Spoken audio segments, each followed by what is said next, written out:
พวกเจ้าพวกหนึ่งเข้ามาเสียงเรื่องหนึ่งตามขอดังเดียวใส่น้ำจำแล้วจะนำเสียงของจำแล้วจะนำเสียงของเสียงแกงน้องใส่หลายสิ่งเข้าไปแล้วสิ่งเข้าไปสิ่งอย่างไรถึงใจคนฟังอยากฟังแรงหรือรำสิ่งอยากฟังแรงหรือรำสิ่งอย่าช่วยดิ้นจดหมายเข้ามาว่าบ้องกันเรื่องสุราผมจะบาลาสิ่งกันมันผมจะบาลาสิ่งกันมันวันนี้ขอมีความสุขขอให้สนุกสุขสันนิหาที่น้องเจ้าภาพสัทธาที่น้องเจ้าภาพสัทธาได้ตั้งผมมาผมขอขอบคุณแฟนๆทั้งหลายทั้งหญิงชายทุกคนมา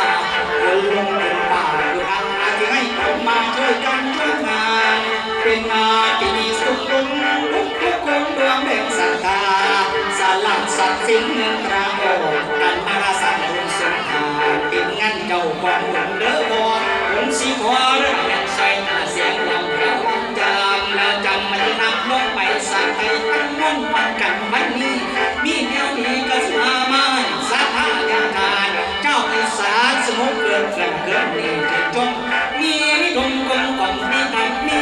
นิทงกงกล่อมนิทานยกมาอ่านเป็นนิทานดังเดิมอาจารย์เสริมเป็นตุกเป็นกลอนเขาจะยกเอาตะมาลงพระมารดาความเป็นมาเก่าหลังมันก่อนคงใจร้อนอยากสาสามานมันดานั้นมีคุณนักไม่ผู้ใดขึ้นโลกันขังเกี่ยวเดนอนบัดนี้ย้อนนั้นเก่ามีมั้งสัตว์เอ้ยไปกองเอาเรื่องหมูเจ้าอาจารย์ญาท่านเอาไว้ล้างเกลือมีเงินยาเนี่ยกำแรงคำสนธยา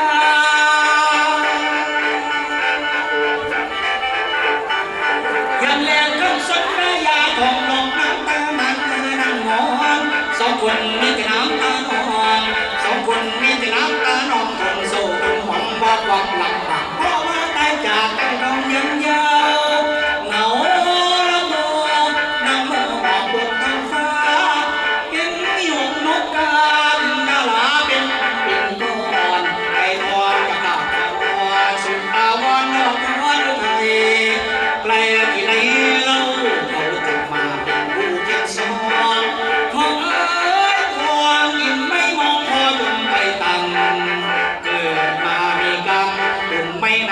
สังกัดตึงพี่นั่นหมอต้องกับแม่เอาไว้เป็นกันเกี่ยวแม่สอนกุ๊กยาคนกับนายแม่ฉันมีไปวันข้าน้องแม่ยังกับเท้าคนเก่าเอาสู้กันดาเดียนหมอต้องโอ้โหคนน้องเสียวเสียวบ่สดเสียวน้ำมูคนบ้านบ่ได้ไปหาหลักสิ่งของเจ้าบ้านเกิดเป็นคนมีทั้งกับสาวหน้าสวนควายคุณวันใดไม่กินโอ้แต่ค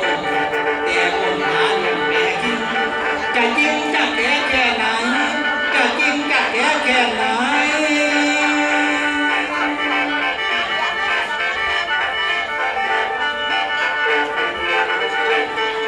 จะจริงจะแก่แค่ไหนให้ไปทักไทยอาจารย์ผู้สอนอาจารย์สุริยาเขียนก่อนอาจารย์สุริยาเขียนก่อนจะไปอุทธรณ์ตามโบราณ